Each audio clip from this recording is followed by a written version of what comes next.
Okay, let's do the last two boxes. The last two boxes, like we combine short run and long run analysis together. Okay, so for your first box and the second box, okay, for your first box and the second box here, you do the short run and the long run analysis separately. Okay, like you on the left hand side of the graph, you only do the short run AS. On the right hand side graph, you do the long run AS. Okay, but the third one, the third box and the last box are kind of the more important. Because in the re-examination, they usually combine the short run and long run analysis together. Okay, so let's see. Let's give you the first example. Okay, to combine the long run and the short run analysis together. So this time we only need to have one graph is totally enough. We don't need to do the 2x plane because we are combining the short run and long run analysis together. Okay, so this is still is the AICD model. Okay, so we label the horizontal line by still by real GDP. Okay, vertical is a called price level. Okay, because I mentioned, okay, this time you just put all the three curves together. Okay, so the vertical one is called the long run AS, short run AS, and AD. And it is a better for you guys to add all the labels.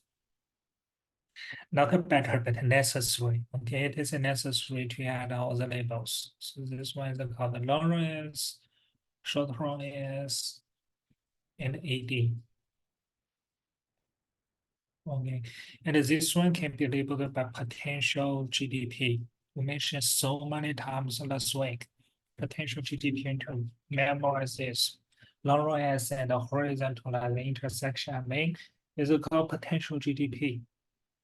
Okay, also can be called as a long run GDP.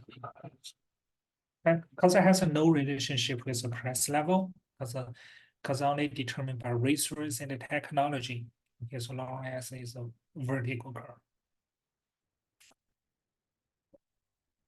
Okay, next step. Okay, what happened? What happened? Okay, so the first intersection here, we label this one by E number one. So imagine the initial kind of a state. The initial stage is the initial environment of this country. Is E number one. Okay, it's at the long run equilibrium one. This is the initial like a starting point. Assuming this is a starting point of our analysis. Okay, and the next step, what happened here is called a tax cut. So due to whatever reason, okay, we don't need to care about what is the reason to do a tax cut, but they're just assuming tax cut happened. So tax cut happened. So what is a tax cut? So all the residents, all the individuals of business, okay, everybody pay less tax to government. Can somebody tell me what will happen? So which curve kind of we can do some kind of shifting. Okay, tax happen. So tax can happen here. Which curve I should shift? And then to tell me the direction to the left or to the right.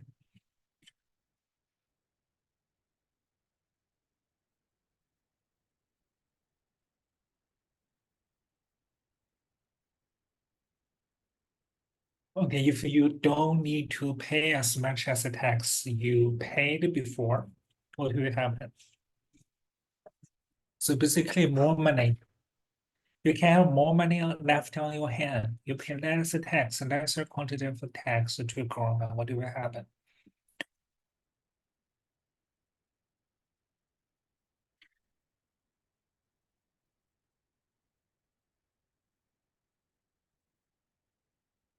Okay, no response. No response. Okay, it is easily to guess. Okay, we should shift AD to right.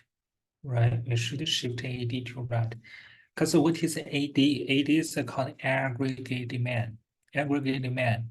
We just add up everybody's expenditure together. all the goods or the services demand about everybody. Do you remember everybody together is called aggregate demand? Because the people pay less quantity of money, less amount of money, less amount of tax to government, so people get more money. Okay, then next step, people will do more either consumptions or investment. Okay, so investment, consumption, investment, all these components of AD. So if the consumption increases, investment decreases, for sure we should shift your AD to the right.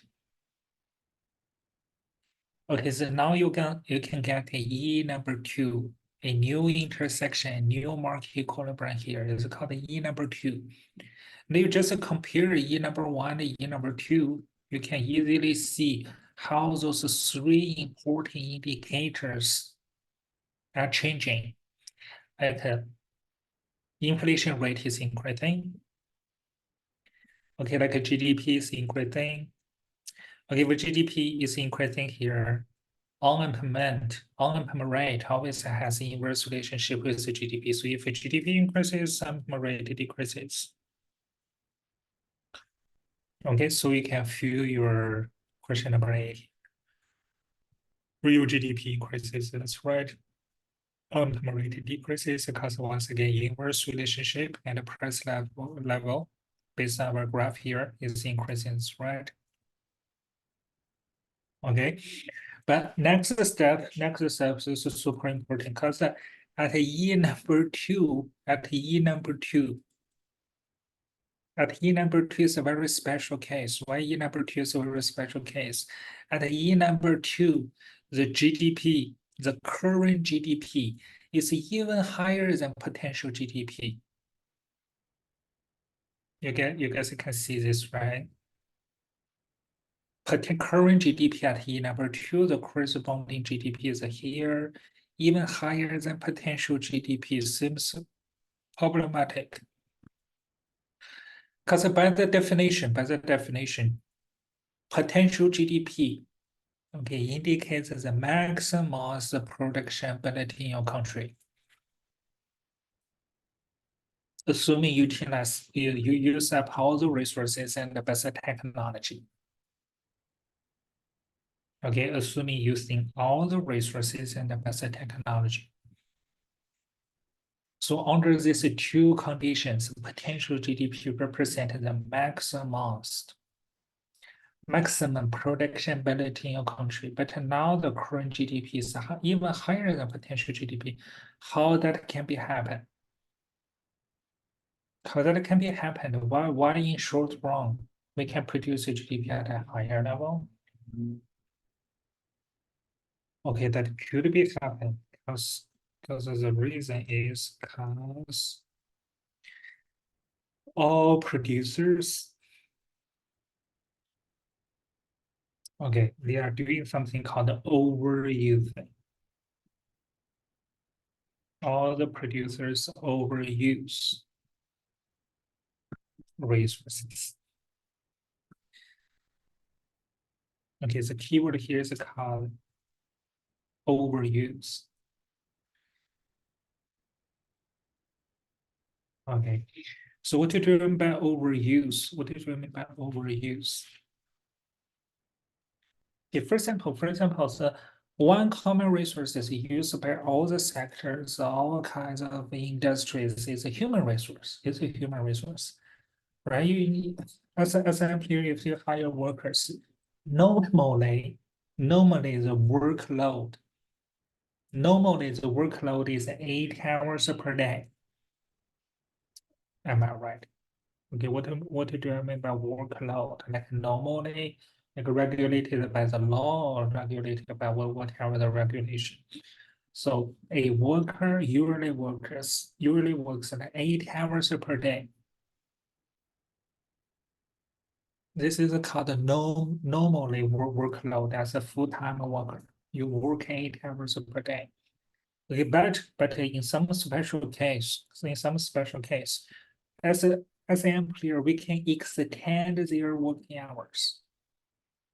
We just ask them to work like 10 hours per day, 12 hours per day. This is called overuse. But how that can be happen? How that can be happen? How can you why you can ask them to work like overtime? By giving them money, right? By giving some economic incentive to extend their working hours. Okay, if you are willing to pay higher wage rate, maybe okay, some of the workers they may are willing to like extend their working hours. This is called overuse. Okay, so by having this, by seeing this, okay, you can understand E number two, which is a very special case. Why is it very special? Because the E number two, the corresponding GDP is higher than potential GDP. So first step, you can understand, yeah, this kind of a scenario, this kind of situation can be happen, could be happen. Could be happen because the producers are overusing their resources. Okay, for example, overusing their human resources. Okay, by sending them to extend their working hours, maybe from 8 hours per day to 10 hours per day, 12 hours per day. Okay, and then now then the next step you can understand this kind of a short-run equilibrium cannot kind of last very long. Okay, so because now if you want to produce more, all the producers, they need to pay. Once again, how you can ask them to work overtime again? By giving them more money, by increasing the wage rate for extended working hours. So now you can understand, so naturally you can understand E number two, or like this on normal cases, it cannot be last very long. Because the producers, okay, they cannot continuously increase the wage rate, increase the compensation standard for the extended working hour. Okay, so at E number two, E number two already is the highest, is a point where all the producers cannot increase their wage rate anymore. Okay, the wage rate has been reached to a very high level. Okay, we cannot beyond that point. So during that point, so this point must be so-called a turning point. So after this point, after the compensation has been reached to a very high level, all the producers in next step, they are reducing, they will reduce the quantity they produce. Okay, what is the reason? What is the reason? They cannot, once again, they cannot increase the wage rate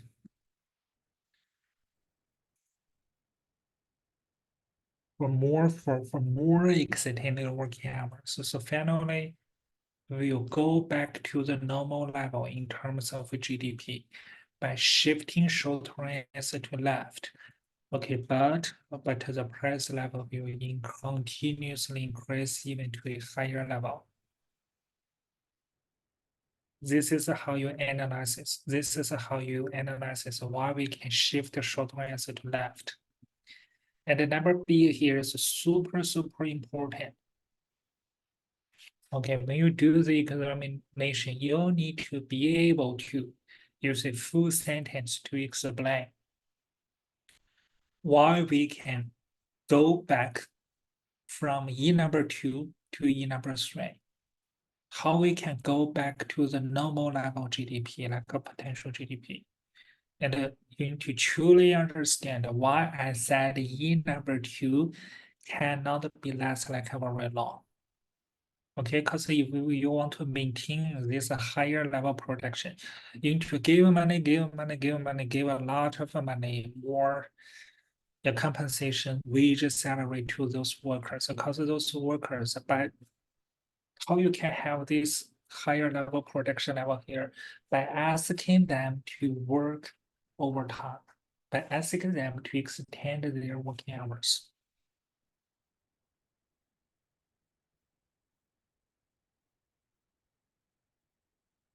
Again, and this kind of situation costs you so much, a lot of cost.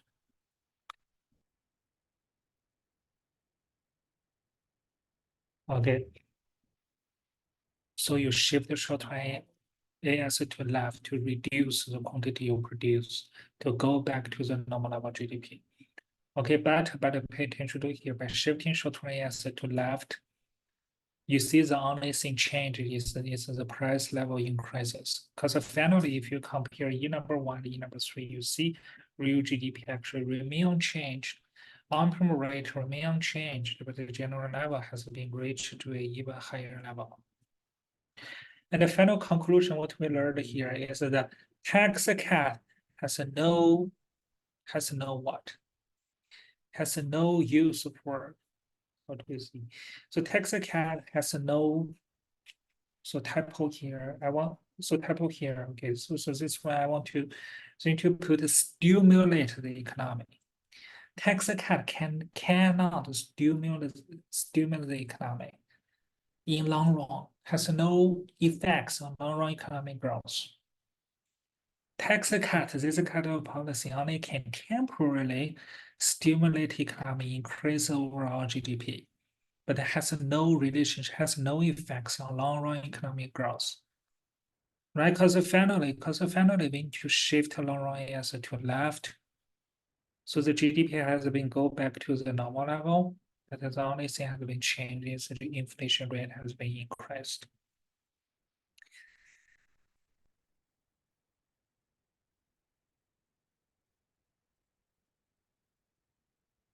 And what we learned here, what we learned is kind of is a fundamental reason why in the past COVID pandemic area, like recent 2 years, like why the Canadian inflation rate and also in USA, the inflation rate also very high. Okay, the highest level GDP is that, well, the highest level inflation rate in the 2 years was like 8%. It was a very crazy, very high inflation rate. So why is this the case? What is the fundamental reason why we had now the inflation rate is kind of is decreasing? Okay, but what we had the inflation rate was 8%. It's very crazy. It's a very high. That means the general price level increases so fast. So what is the reason? What is the fundamental reason? Okay, part of the reason is okay during the time of COVID-19, during this great pandemic area, Canadian government they use a lot of a tax cut policy from 2020 to 2022. Basically, simply speaking, loosely speaking, during the pandemic area, people, business, corporations kind of can defer the tax payment. Basically, during that 2 years, we don't need to pay our taxes. And a lot of people also can in the kind of the opposite. We don't need to pay money to government, and the government transfers some money to the people. The people get more money. So the people can get more money graphically. So if you shift AD to right, if you shift AD to right, you see the price level will increases. Okay, that is a reason. Okay, recent after COVID-19, why we had a very high inflation rate in Canada and in USA.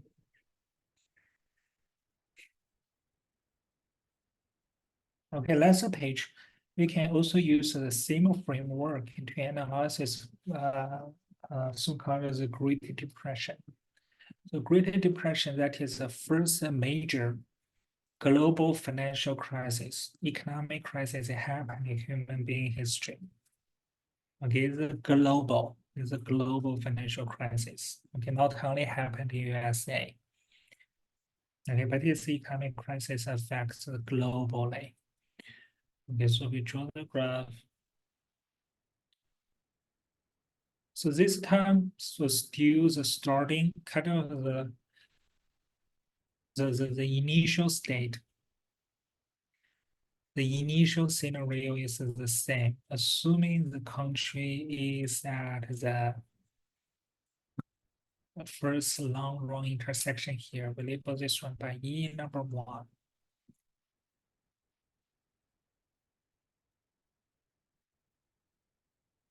Why the first global financial crisis happened in 1922? Actually, these are kind of the historical reasons. Basically, mainly the main reason is due to the fear of the Second World War. So people was forecasting, oh, the Great War is coming.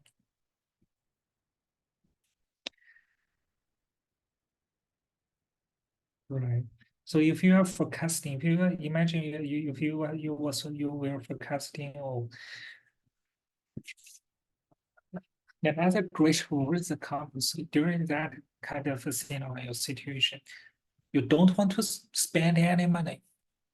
You want to save your money. You don't do any investment. You cut down your consumption expenses to save your money.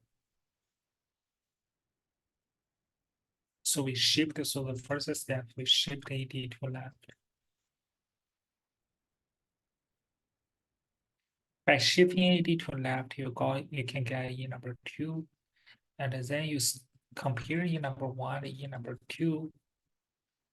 You can easily get, okay, what will happen and how those 3 indicators will change during recession, okay, during bad times, during financial economic crisis. Real GDP decreases. Okay, don't copy down this right answers. That's right. That's wrong. So you see real GDP decreases, employment rate increases, general price level decreases.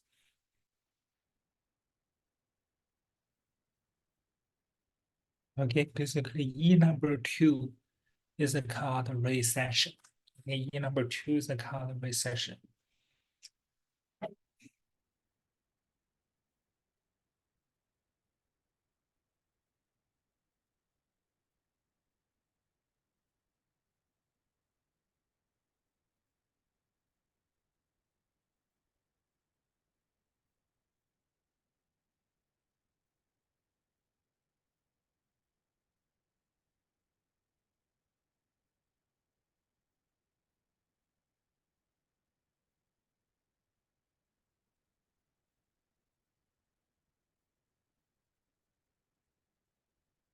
E number 2 also can be called as an abnormal case, very special case, because the GDP now is lower than the potential GDP. Okay, if the current GDP is higher than potential GDP, if a short run does not equal to long run, always remember this: the short run equilibrium kind of you reach to kind of finally will by some means, by some through some kind of a channel, the short run GDP will go back to potential GDP by different ways. Okay, actually from last box, we learned one of the 3 ways to go back to the normal level GDP. Actually, what we learned here is called automatic adjustment.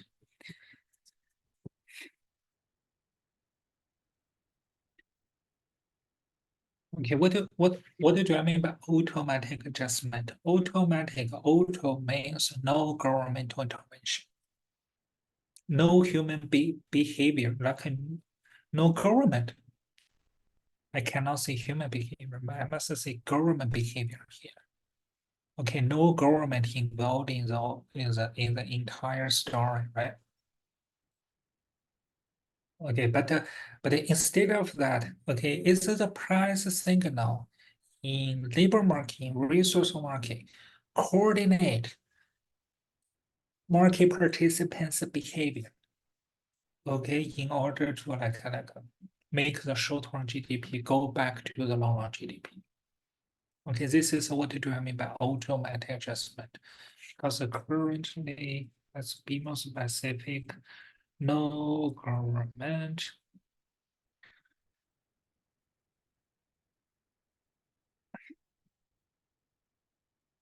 No government intervention.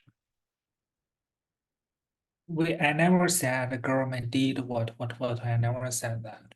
No government here. How the short-term GDP can go back to potential GDP? By analyzing, once again, by analyzing how the price signal has been changed in resource market. So what we learned from last graph is when the current GDP is higher than potential GDP, when everybody using or uses the human resources by extending their working hours. And how you extend the working hours by giving them more money. And we can, as employers, as business owners, they cannot continuously increase the wage rate, continuously increase the like money, the wage and the salary they are willing to pay for those overtime, like extended working hours. Okay, and so when the price in labor market has been reached to a very high level, the next step of the producers are we reduce the quantity they want to produce, right? So we can shift the short-term asset to left. Okay, very similar story. Okay, same kind of method. So how we can analyze it? So how this graph, how this short-term GDP can go back to potential GDP. Same story, but just the different kind of a directional. So the answer is the here, right? You just use a full sentence. Just make sure you can use a full sentence to explain the whole story again with a opposite direction. Okay, that is what you need to do here. So let's see. The explanation is when the current GDP, like year number 2, is lower than the potential GDP, what happened in resource market, labor market,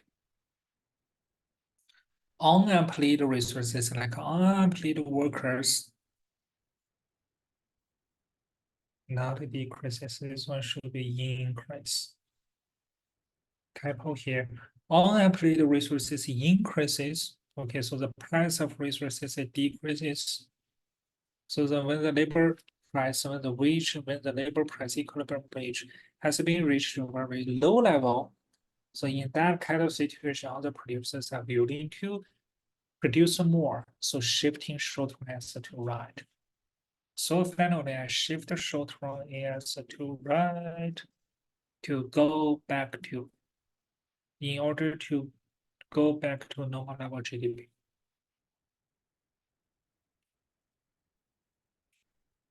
Okay, once again, the overall process.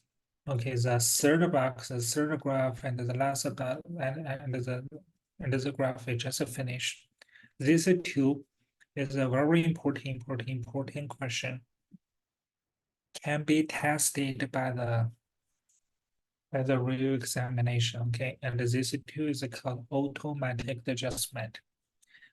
And one common feature is that by far, we didn't mention anything about a government, you see. No government policy. We didn't mention government did anything to shift the short-term asset to left, to shift the short-term asset to right. Instead of a government behavior, instead of a government intervention. Okay, the driving force for shifting short-term asset to left, to either to right, is the price change in resource market. Once again, isn't the government behavior. Okay, so this two graph is called automatic adjustment. Automatic one more time means we don't have governmental information. Okay, so let's see. Let's do a practical question.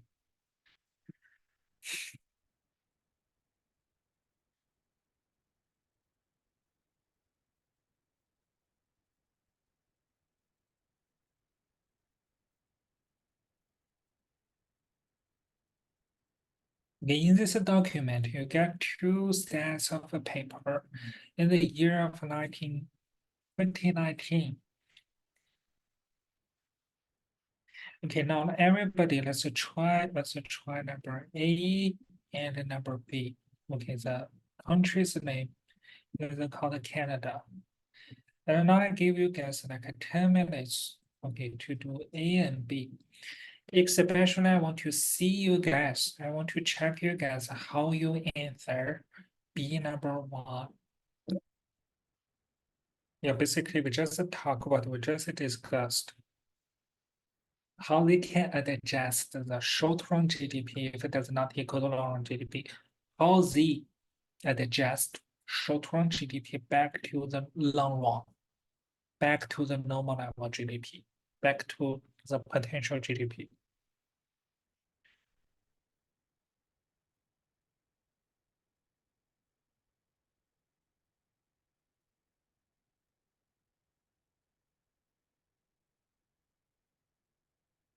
I gave you guys maybe 5 minutes or 10 minutes. Like you should try to find a piece of a paper and try to organize a full sentence, okay, to explain B number one.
Okay, let me show you guys how we can answer question A and question B. So the country's name is Canada. And by the question, you can get the information is Canada now is in a recession, is in a recession around output. So basically the question here just tells you the last graph we did in our lecture notes. Okay, it's a testing you about the like the Great Recession case, Great Recession graph. So how you can answer, how you can do number A is super easy. You just copy down the graph you did in the last box of your lecture notes. So let's do this again. So first step to build a ASCD model, you need to have a XY plane here. So you just label the horizontal line once again by real GDP. Vertical axis here is the price level.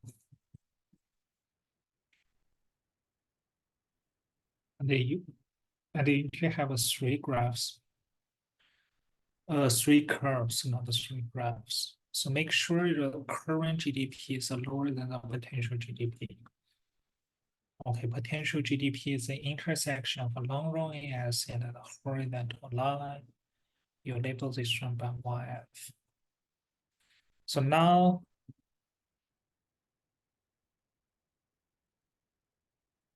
oh, you need to follow the requirements about by the question. You label the current GDP by Y number one. Okay, so now I guess you need to add those labels. Okay, long AS, short long AS, and AD. To make everything clear, maybe we can also add a title for this graph, and this is Canada. Okay, and this is the Canada. Okay, by having this graph, three curves, and all those labels, you can finish question number A.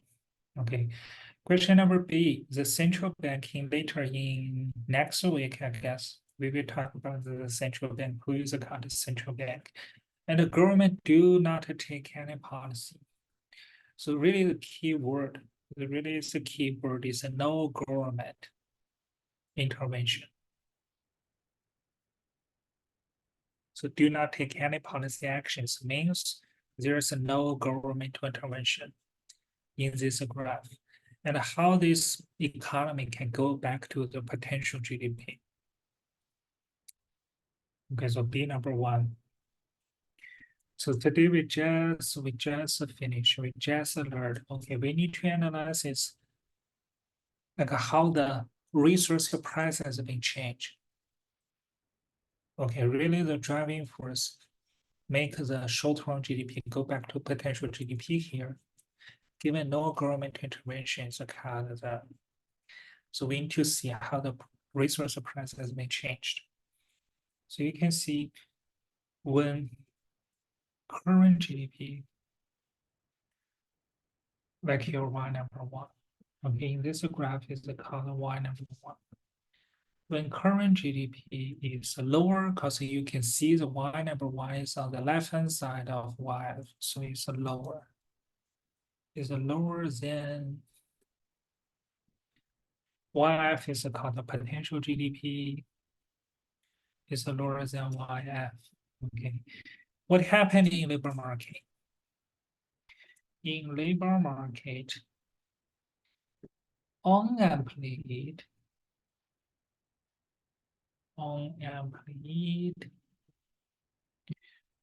labors increased.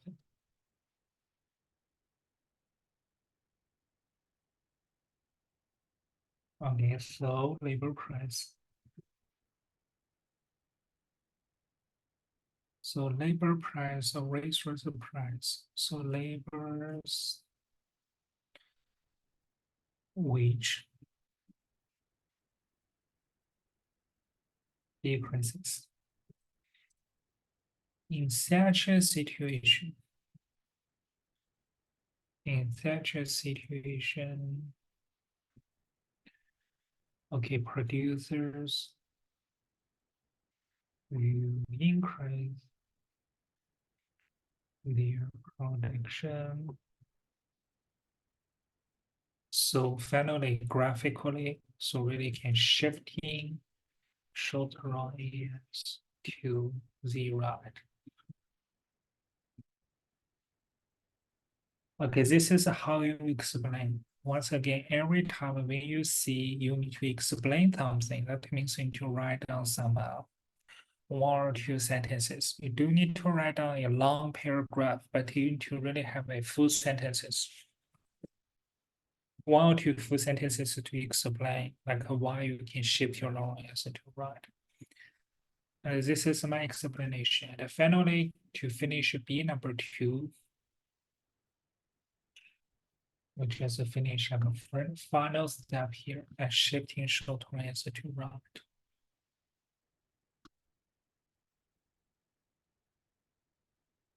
Okay, so the short-run economy can be adjusted, can go back to the normal level.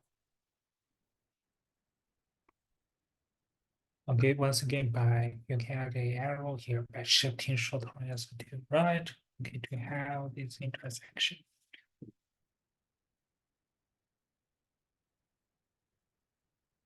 Okay.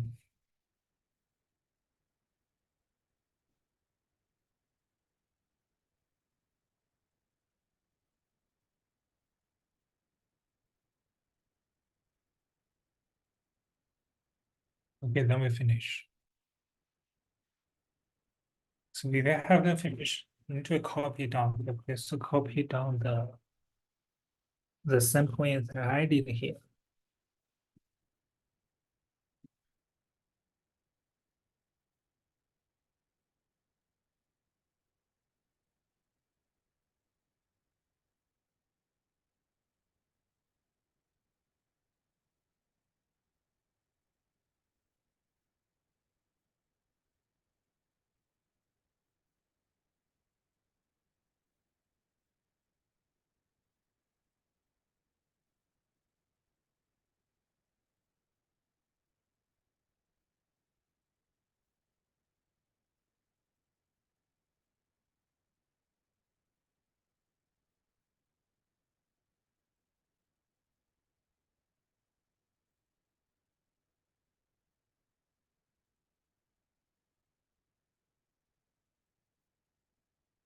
Okay, then we go to move on to notes number 3. So notes number 3, we will talk about a noting for being the economy. We will just because normal wage include prices will decreases because in the short run the curve shifts to right until the that's right. Noted, yeah, that's right. Okay. So the next step, let's move on to notes number 3. Notes number 3, we will talk about something called a fiscal policy. So in notes number 2, in the last box, we just finished the question. What we learned from the question? Oh, by analyzing how the resource price, just like use that here, by analyzing how the wage rate will change in resource market, the short-term GDP will be adjusted back to the normal GDP. And once again, the whole thing here, the whole thing you guys did here is called automatic adjustment. Yeah, by having all this blah, blah, blah, blah. Yeah, you did very well here. By having all these things, okay, short-term GDP can go back to the normal GDP. Okay, but we haven't discussed one important thing, is how long the recovery process will take. Right? Timing, like time is so important. What about if the recovery process will take like 10 years, 20 years, maybe 30 years? Nobody can tell us, oh, because the overall recovery process will take like 3 years or 5 years. So let's imagine a situation. If the recovery process will take long, will take a long time, and will take a long time. Let's say 10 years, 20 years. Okay, so we cannot just wait here as a government, right? As a BC government, as a Canada government, as a USA government. As a government, we cannot just sit here and wait for the overall economy, go back to the normal level by itself. So sometimes we just cannot wait. Because during recession, right, people suffered greatly from a recession. You see, a lot of people lost their job. They cannot make any money. Okay, all the business, small business, big corporations shut down. During recession, right? They go to bankruptcy. And they lay off laborers, and the residents of Canadians, they cannot make any money. The demand is shifting to left because of the overall investment consumption decreases. So really bad situation. So people can suffer greatly from recession. So as a government, we just cannot wait here and see. Yeah. So we can use something called physical policy. Like we need to do something. We want to add government intervention into our question, into our model. And the first way we need to learn is called physical policy. Physical policy is can speed up the recovery process. Okay, if the automatic adjustment takes a very long time. So we cannot, once again, we cannot just wait. Okay, we need to do something to speed up the recovery process. So basically, in later chapters, we will learn two different kind of policy can speed up the recovery process. In notes number 3, we'll focus more on so-called physical policy. And the next week, we will do monetary policy. Okay, two kind of thing we can do to speed up the recovery process. And now we briefly discuss what is the difference between physical and monetary policy. The first thing is physical policy must be done by government. Different kind of policy done by different kind of people. Physical policy must be done by government. Okay, so if you see the key word, if you see any question tell you about, well, government do something, government should blah, blah, blah. Okay, then the question is about physical policy. Then instead of that, if you see the key word is called what? Is called a central bank. Okay, this type of question is about monetary policy. Okay, different people, basically government, central bank, different kind of people, they can implement different kinds of a policy. Okay, physical policy done by government, monetary policy done by central bank. As a government, two things you can change. Okay, the first one, you can change the general tax rate. Tax rate, you guys, I guess you guys know, you guys know what is a tax, right? So in real life, we need to pay this so many different types, kinds of tax to government. So if you do consumption, if you're a consumer, you need to pay sales tax. Like in Vancouver, we need to pay totally 12% of the amount you consume today as a sales tax to both BC government and Canadian federal government, because the GST, PST together is a 12%. Like every time when you spend your money to pay tax, this is called a sales tax. If you only house, apartment, or any kinds of real estate, you need to pay property tax annually to government. Right, if you are a wage earner in the future, if you found your own job, you make money every month, you need to pay personal income tax to the government. Right, we paid so many different kinds of tax. taxes to government. And the tax rate, how much money to pay as your tax really depends on the government. And so the government can change the tax rate. Okay, can change the tax rate. They can either increase tax rate and lower the tax rate. In AP level class, we don't need to specify what specific tax you are paying. We just kind of discuss a general average tax rate. Okay, we don't need to distinguish, we don't need to specify what particular tax we are discussing about. But we are discussing, instead of that, we are discussing overall tax rate, general tax rate level. And then another thing government for sure can change is their own expenditure, the so-called government spending. Also can be called the government expenditure. Right, government, there's three different level of governments, right? So governmental sector, they spend a lot of money every year. Maybe to build a new SkyTrain station, maybe to pay money for those public services sector.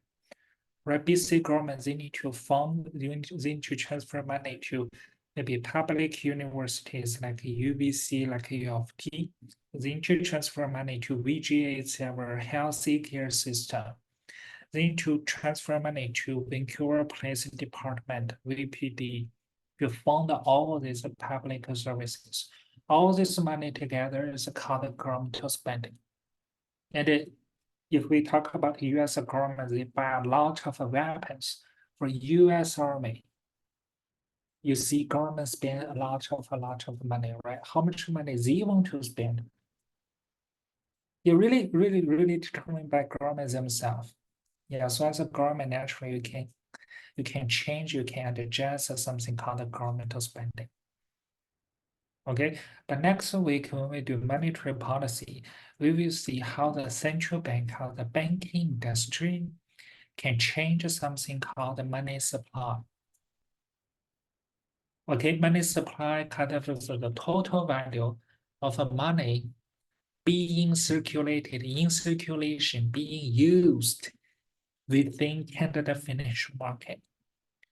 Okay, but at this moment, this week, okay, we will do fiscal policy. So let's move on. So what is a fiscal policy? Okay, let me show you how you can use the so-called expansionary fiscal policy to quickly fix a recessionary gap, to quickly close the recessionary gap. So you can speed up. Why I said quickly? So you can speed up the recovery process to make the overall economy back to the normal level. So let's draw once again, let's have a recession gap graph. And this is Canada. And once again, now you have a recessionary gap due to lower level AD. Okay, this is called YF again, because this is the intersection of long run AS and the horizontal line. And Y number one is called the current GDP. So current GDP is lower than YF. You see the differences here. You see the big gap here between Y number one and YF. Okay, that means your overall GDP has been lowered. It's abnormal. It's lower than it's kind of lower than the GDP you should have in your country. So this one is called recessionary gap. Okay, we call this recessionary gap. And the recessionary gap, once again, is a bad thing, because once again, at this point, okay, the GDP kind of is very low, unemployment rate is very high.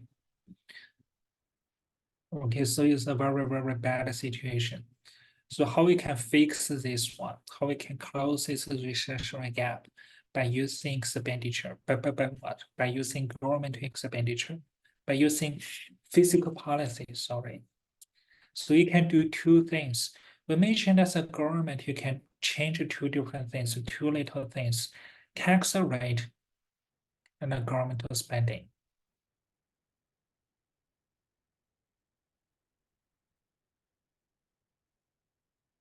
Okay, so how you can because you are government now, you are government, you are Canadian federal government, right? You can determine, right? Because of the future of our economy pretty much is on your hand. You need to consider how you can change, how you can use your toolbox to make the short-run GDP back to the normal level GDP. And we mentioned two particular tools you can use is the tax rate and government spending. And you need to make the decision about how you can change, like you need to make a directional decision. So naturally, now you should lower the tax and increase the government spending. It is super easily to understand, like why you need to lower the tax rate. If you lower the personal income tax rate, if you lower the sales tax rate, if you lower the property tax rate,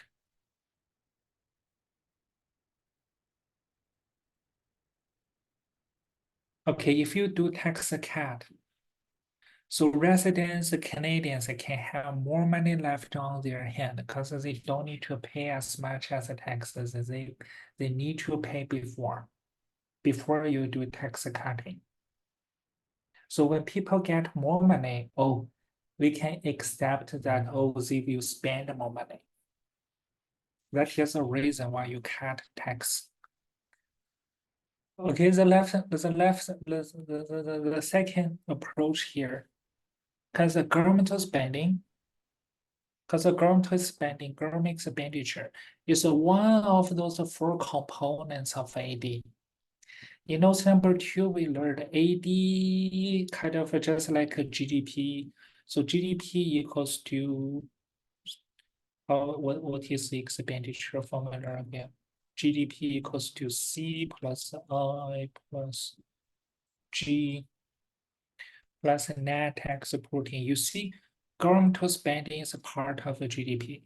Governmental spending itself is a part of the GDP. So if you increase the governmental spending, GDP for sure will increase.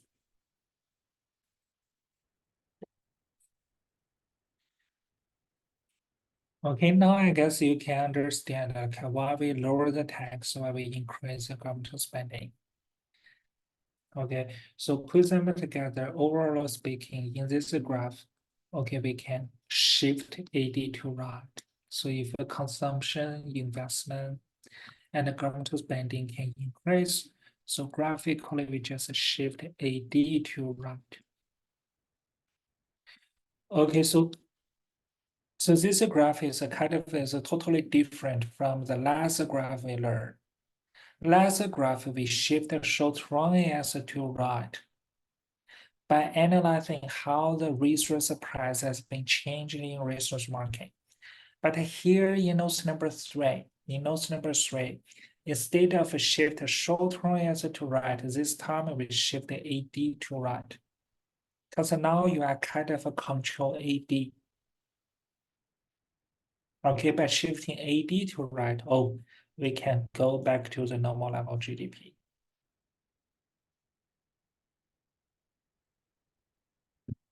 Okay, the good thing about this policy is we don't need to wait so like a long time.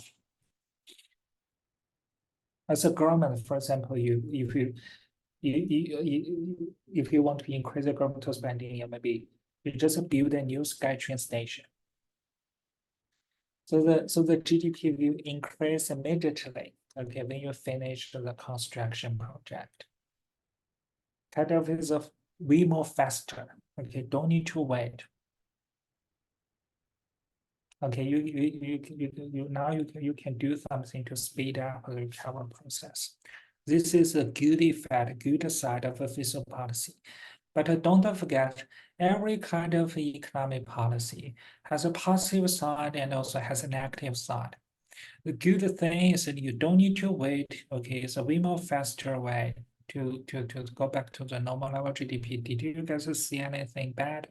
What is the negative effects? So the negative effects is, so compare E number one to E number two here. You see, if you increase the government spending, right, if you shift 80 to right, the inflation rate will increase. That is the negative effect of this policy. Okay, and this policy is called expansionary. Okay, what do I mean by expansionary? Expansionary means, okay, the policy is used to increase GDP. If you want to expand your GDP, you use the expansionary policy.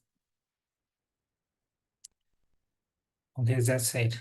And one more term to know is called fiscal deficit. Yeah, fiscal deficit. So what do you mean by physical deficit? Physical deficit refers to a situation in which, as a government, your expenditure even greater than the tax revenue. And this could be happened. Most cases could be happened during a recessionary time, and if you want to use the expansionary fiscal policy. So how this can be happened? So we mentioned in real life, we mentioned so many different types of taxes here, right? So in real life, how government again collect the tax revenue? We mentioned, so if you do consumption, you pay sales tax. If you want to build your own business, if you run your own bubble tea store, you're going to pay like a business tax.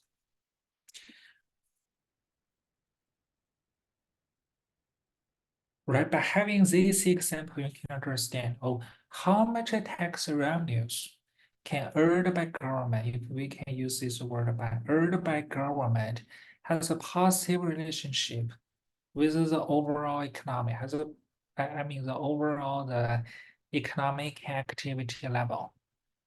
More consumptions, more sales tax, more investment, more business tax.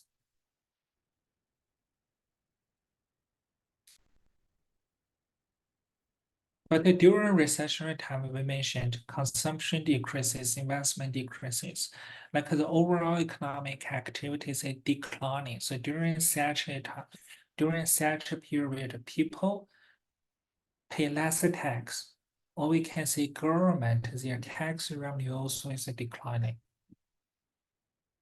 But based on our theory here, based on what we learned here is the government, they need to increase the government spending.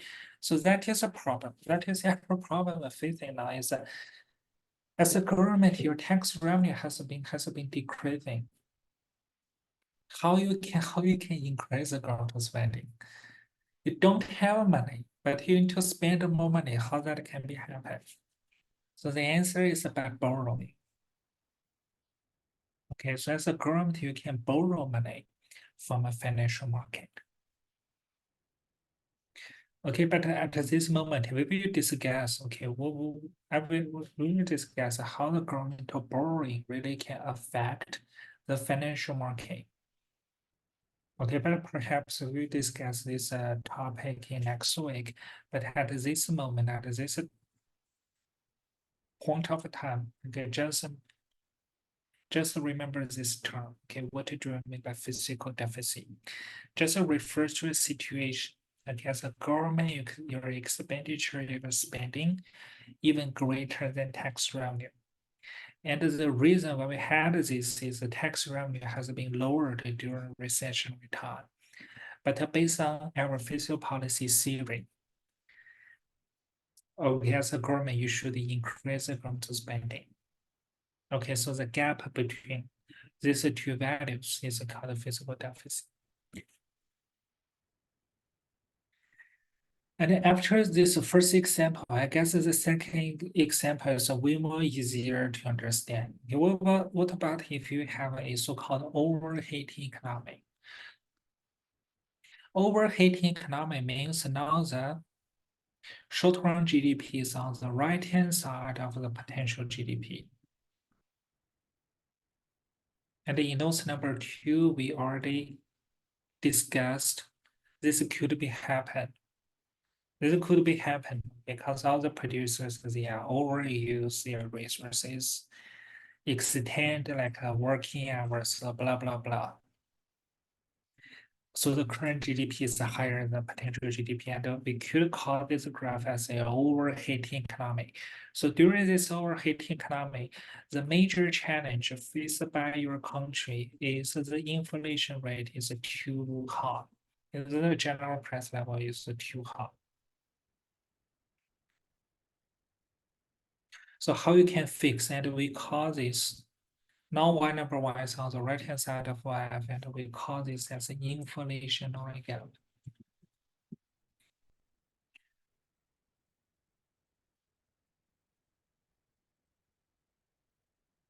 Inflationary gap. Okay, we call this inflationary gap.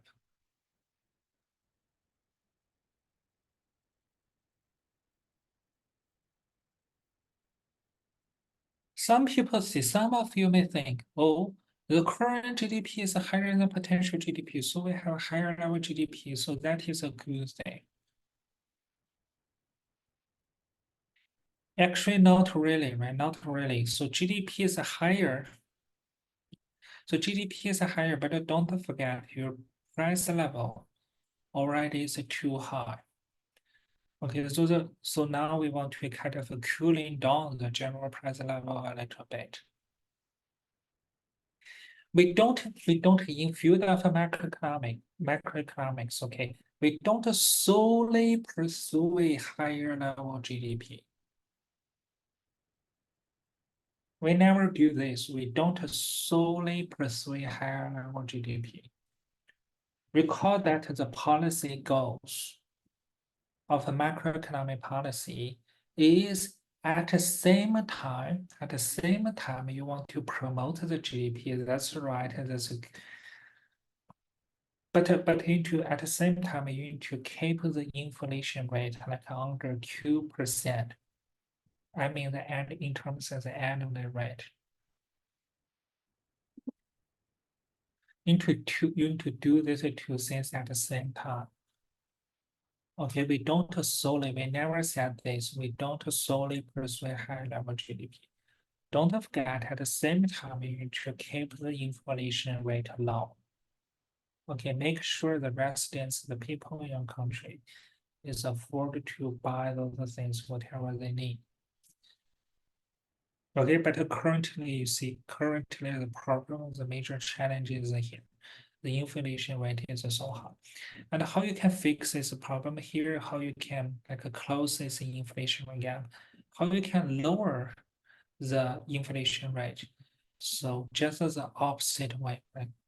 You still adjust the tax and the growth spending, but this time it just change them with the opposite way. Now you should increase the tax rate, and you should lower your own spending because you are government, so lower the government expenditure here.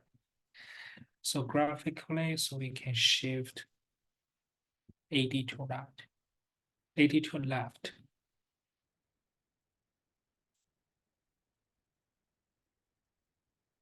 Okay, if you shift 80 to left,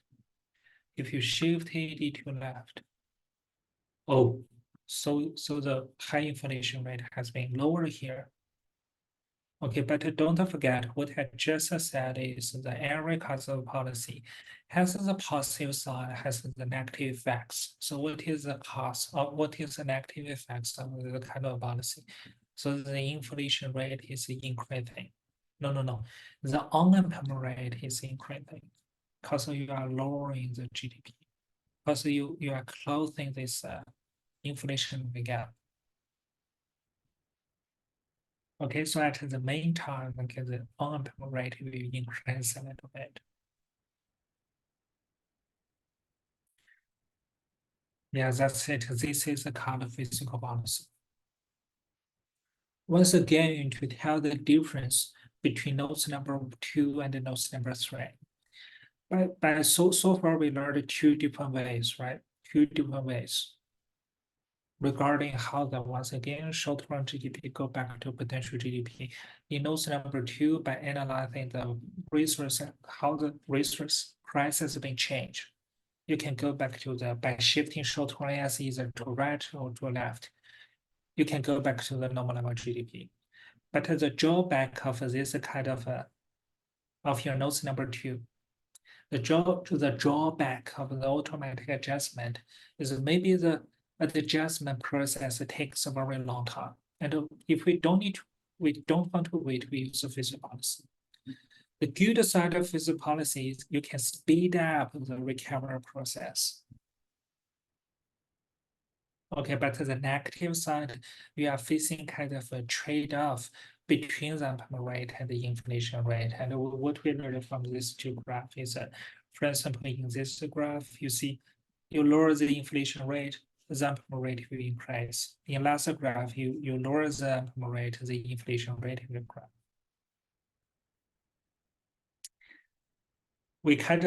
You need to pay a price for adjusting the overall economy in a quicker way. The next topic, we need to figure out, we need to calculate the so-called multiplier for fiscal policy. So what is doing by multiplier effect of a fiscal policy? So we do calculate what is the quantitative relationship between, for example, increase the governmental spending and the GDP. We already learned, okay, so far we already understand, okay, if we increase the governmental spending, GDP will increase. We just learned about this, right? But we haven't discussed one thing. We haven't asked you guys what is the kind of a quantitative relationship between these two variables, between these two values. Okay, what do I mean by quantitative relationship?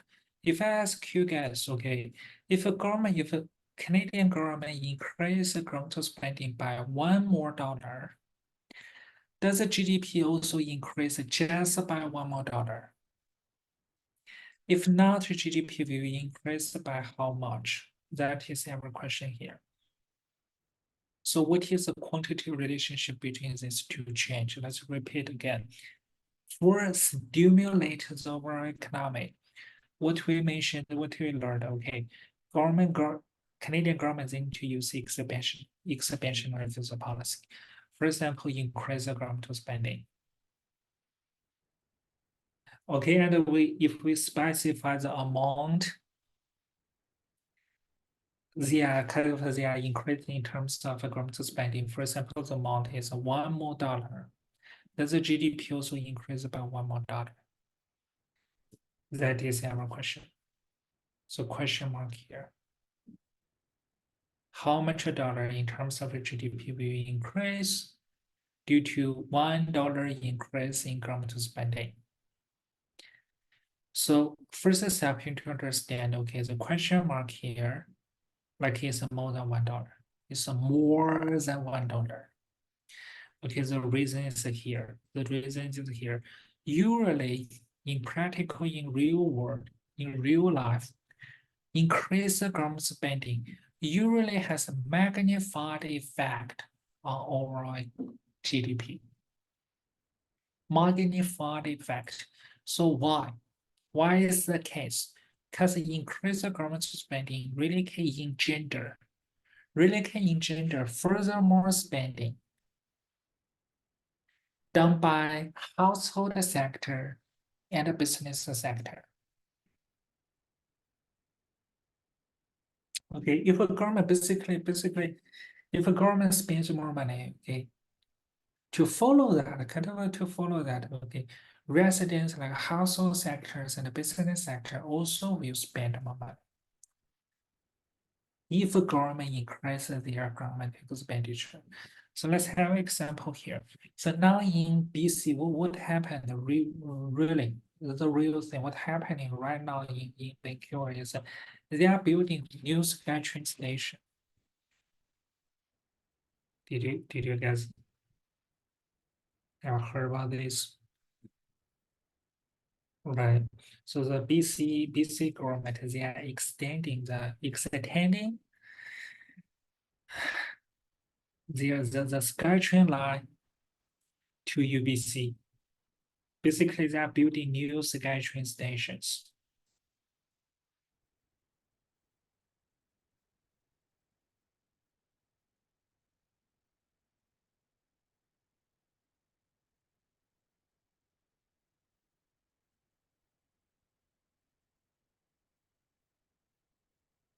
And you guys live in Korea, you guys must know this, okay? Around those SkyTrain stations, usually those high-rise residential buildings are located around a SkyTrain station.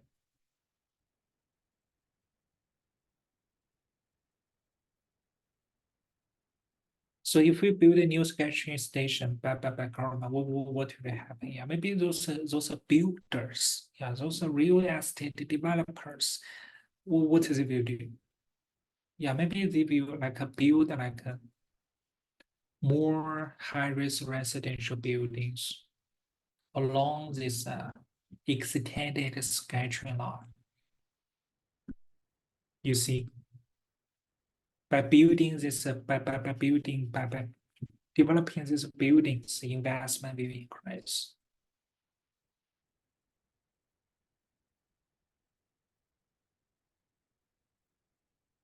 Right, because those builders, yeah, from their point of view, if they build a high-rise residential buildings or build a lot of apartments, yeah, because the people prefer to live with apartment like be closer to a SkyTrain station.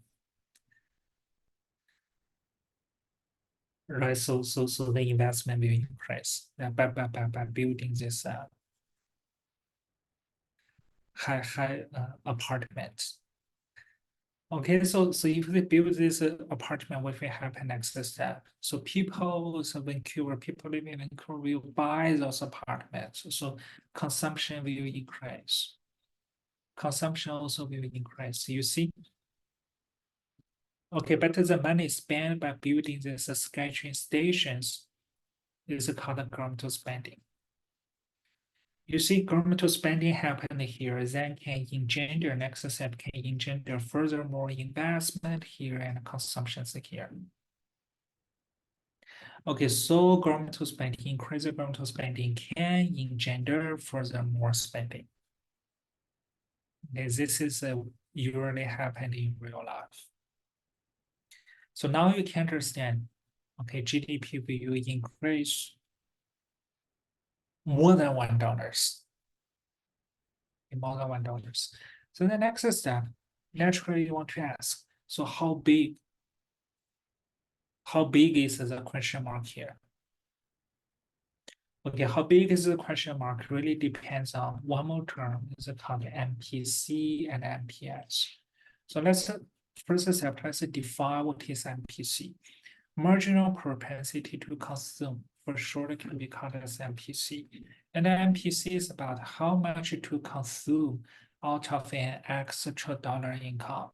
So let's have an example here. So if every time you can increase your income by $1, if you can make one extra dollar, averagely speaking, you spend 80 cents more.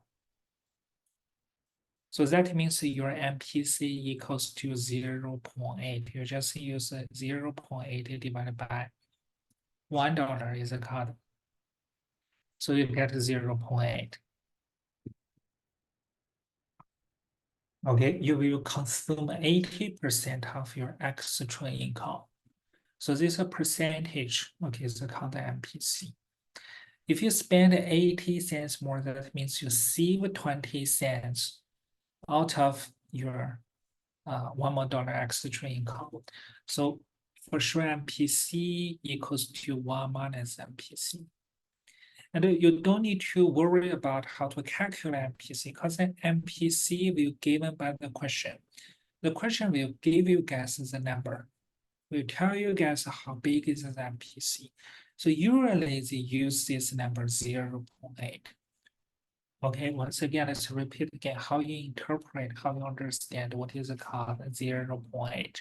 That means the people in Vancouver, when they can make one more extra dollar income, they will increase their spending, increase their consumption by 80% of this one more dollar extra income. So that is 80 cents. Okay, and if people spend 80 cents, that means, okay, people see 20% of their, once again, one more dollar extra income. So MPC equals to 1 minus MPS, sorry. MPS equals 1 minus MPC. Okay, this is our second step. Is the third step using this formula. Need to understand, need to kind of memorize this formula. This is called 1 divided by 1 minus MPC. You can calculate something called expenditure multiplier. So let's say do example. So you still using 0.8 as your MPC. So 1 divided by 1 minus MPC. So you can get 5. So 5 here is called the expenditure multiplier. So what do I mean by 5 here? What do I mean by expenditure multiplier here? Super easy. If government increase the governmental spending by $1 more, the overall GDP will increase by $5, like 5 times larger. 5 times larger, and this 5 is called the expenditure multiplier, and calculated by this formula. And the MPC will be given by the question, so don't worry about how you can calculate MPC. You don't need to calculate MPC. MPC will be given by the question.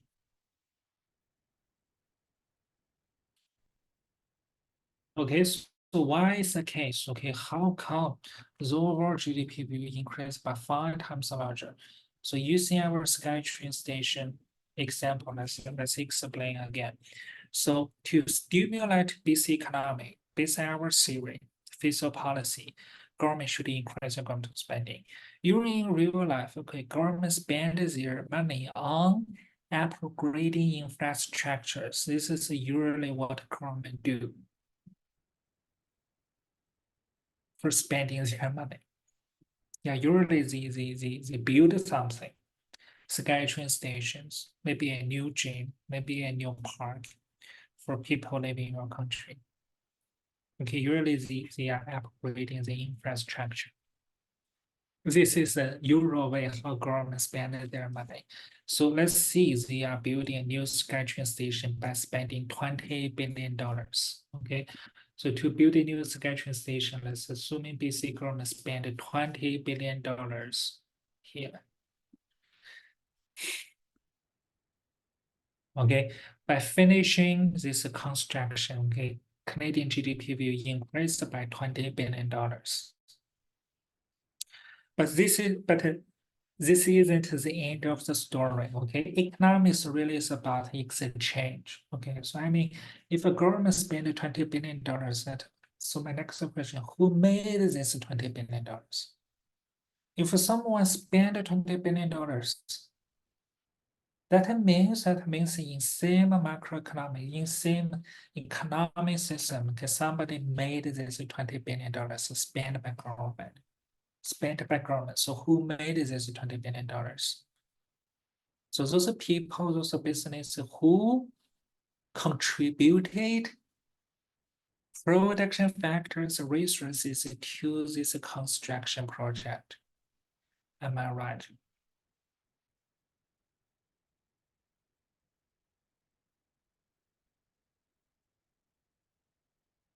Okay, those are workers, those workers, those maybe a company who designed this new SkyTrain station. Everybody who involved in this overall projection. No, not a projection. Who involved in this production process? Who involved in this construction project can make money, and the total income generated by this project is $20 billion.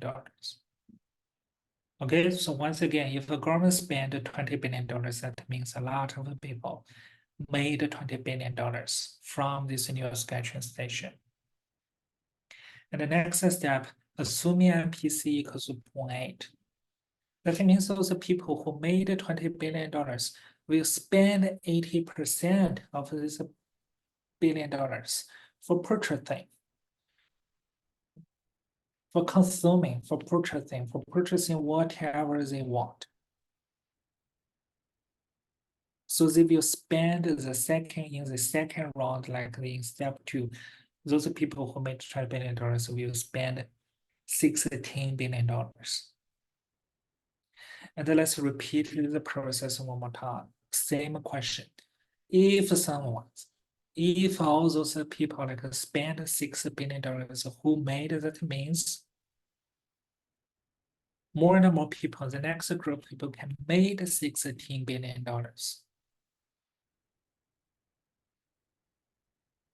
Depends on where they spend their money, right? If they use $20 billion to purchase a bubble tea, so the bubble tea store can make $16 billion.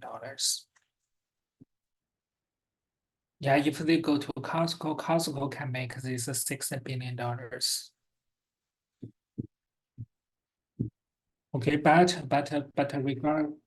we don't care who made the $16 billion, but someone will make $16 billion. And let's repeat this process one more time. Okay, those people who made the $16 billion will do next round of consumption. Still 80% of $16 billion is $12.8 billion. And we just repeated the process over and over and over again. And finally, if we add up all the numbers, okay, all the numbers, including the further $20 billion spent by government, and all those new stimulated like more consumption activities, we just add up all these numbers together. Finally, the increase in overall GDP will close to $100 billion. And you can easily see the quantitative relationship between 20 and 100 here is 5 times larger. And once again, we call this 5 times larger, is called multiplier. It's called the expenditure multiplier. And the next time, you don't need to list a table, make a table like this. Instead of making this table, you can directly, once again, using the formula to calculate if you know the MPC, and for sure you will know the MPC will be given by the question. You just plug in the MPC, the number into this formula, you can easily calculate all the expenditure multiplier is a 5 here. Okay, and you just do the 20, like the first round expenditure done by government times 5, then you can calculate, oh, the overall GDP will increase by $100 billion. Okay, and this is called a multiplier effect.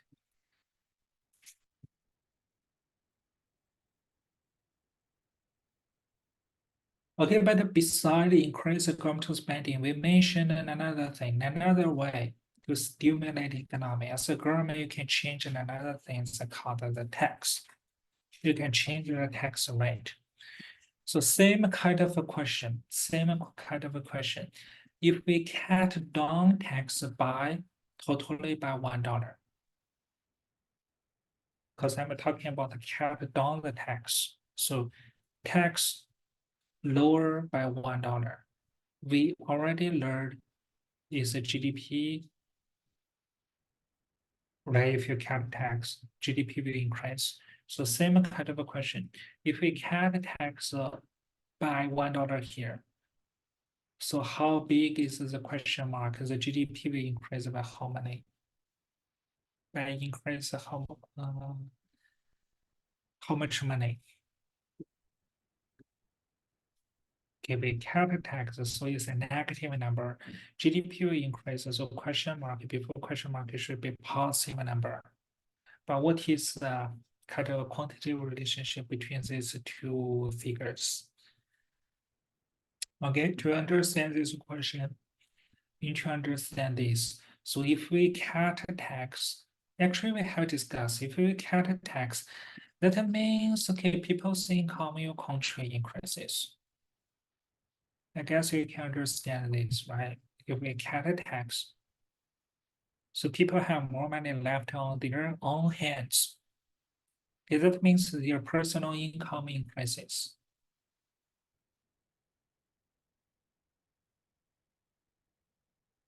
Okay, let's assume because of the number here we use is $20 billion. So let's do a comparison.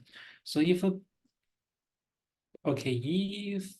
BC government can tax totally also by $20 billion, and you understand that means all the people in Vancouver kind of cut tax means as if people can make $20 billion more.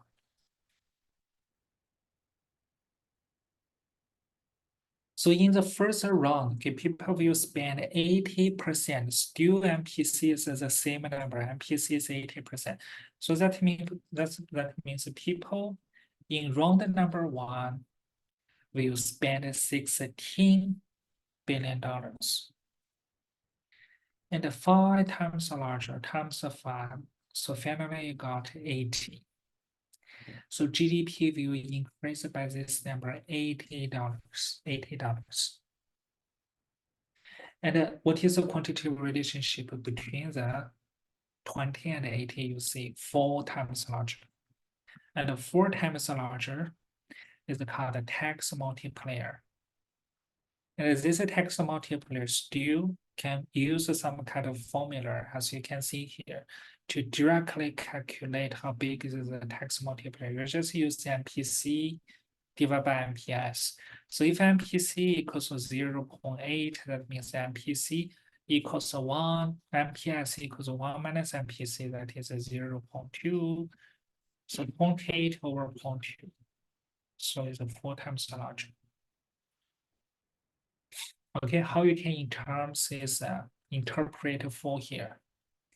You lower the tax, you cut tax by $1, overall GDP will increase by $4. You cut tax by $1, overall GDP will increase by $4. And the final step, if you do the comparison between these two calculations we did here, so what you can discover is given same level MPC, we never change our MPC through the overall story. MPC always is 0.8. Okay, given same level MPC 0.8, you see the government expenditure is a 5. Tax, no. Expenditure multiplier, not expenditure. Expenditure multiplier is 5 times larger. But the tax multiplier is 4 times larger. So you can get this conclusion is compared with the cutting down the tax, increase the government expenditure kind of some more powerful. If you spend $1 more, GDP will increase by $5. But if you lower the tax by $1, GDP will increase by only by $4. So it's a more powerful because 5 is bigger than 4.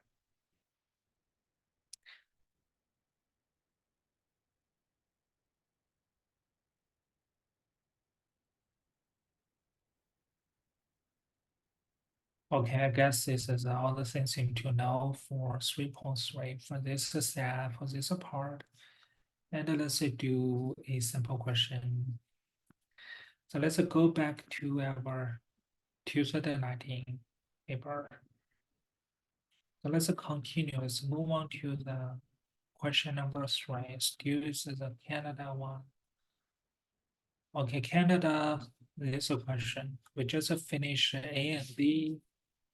So now let's do number C. So now you can see how they calculate, how they test. You guess about this.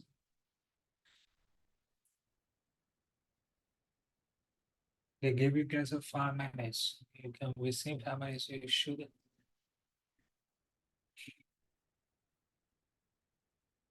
Okay, C, you just do little bit calculation.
Now, the first step, you need to calculate how big actually is the recessionary gap. Because the normal level GDP, potential GDP, long run GDP, full employment level GDP, whatever the term you want to use, is this much, 540.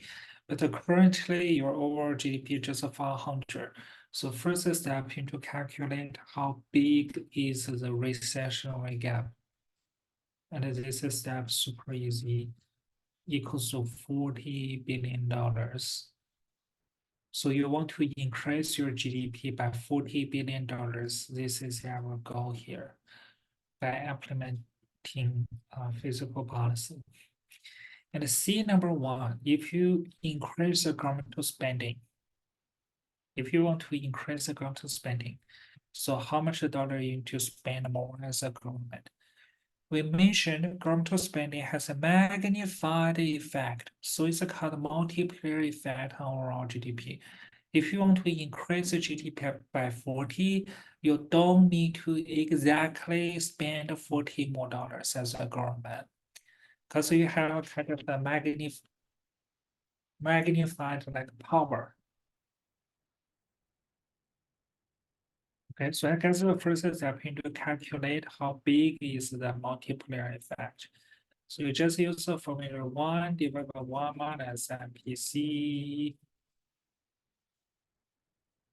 So MPC, as we mentioned, we were given by the question is a 1, so still is 0.8. Same as we did in average, and also so 1 divided by 1 minus 0.8, 5 times larger. So how we do the third step? Increase governmental spending by $1, GDP will increase by $5. Well, and by the way, multiplier is a unit-free number. Don't need to have any kind of unit for 5 here. Maybe just a unit-free. So just a 5 times larger. So naturally, you do 40 divided by 5, you got $8 billion. Okay, you only need to spend $8 billion and 5 times larger, so you can increase the GDP by 40. You don't need to increase, like spend $40 more. You don't need to do that. You only need to spend like $8 billion to increase the GDP by 40. So this is a C number 1. C number 2, if you lower the tax, cut down the tax, and you know this time we need to calculate another multiplier. You cannot use a 5 here. You need to calculate another multiplier. It's called the tax multiplier. And based on the lecture notes, the formula is MPC divided by MPS. And if the MPC is 0.8 and the MPS should be like 1 minus 0.8 is 0.2. So it's 4 times larger. Okay, and this is a step number 1. Step number 2. So 40 divided by 4 is a $10 billion. Okay, it's a $10 billion. Okay, but to closely to be careful here to really follow the all kind of requirements raised by the question. Because the question asks you guys, you need to specify the amount and also the direction of the change. So this part is very important. So you also need to specify the because you are kind of making directional, if I can say this, directional decision. You need to specify how you change, like increase or decrease, both regarding your expenditure, government expenditure, and the tax. So this one, you should specify, oh, we should increase the government spending by $8 billion. But what about this one? You should specify, oh, we should decrease the tax by $10 billion. Okay, need to specify once again the amount of your adjustment and the direction of your adjustment. Okay, amount and the direction, and the amount and the direction. It is better to have a full sentence, okay, to have a full sentence to explain, finally to explain. Okay, we want to increase the government spending by $8 billion, and we want to cut down the tax by $10 billion. And once again, but one thing we can learn here is the government spending. To change the governmental expenditure, kind of is more powerful. Okay, it's too more powerful. So if you choose to increase the government spending, you only increase the government spending by $10 billion. You spend no $8 billion. But if you want to cut down the tax, your tax revenue will decrease by $10 billion. Okay, so this is for this week, and the homework we could do is another set of a 2019 paper.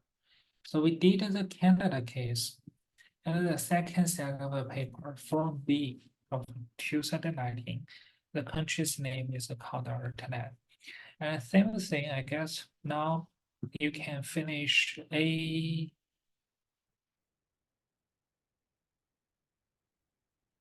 to C, I guess. Yeah, so this week the homework is 2019 Form B. And we did the Canada case. So in another case, you could do the color alternate. And the same thing, you can finish A, B, C. And for question C, including number 1, number 2, number 3.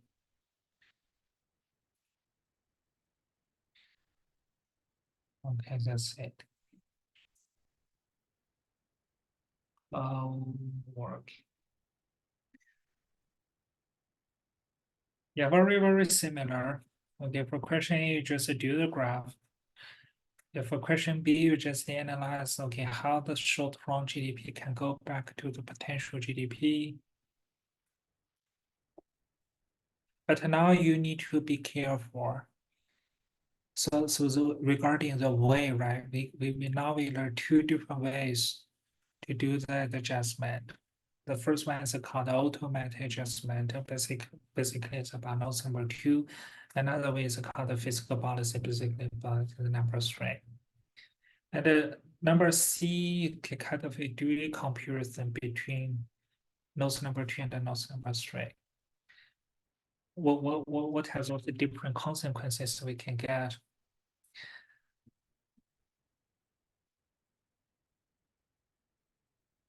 If you use different ways to do the adjustment.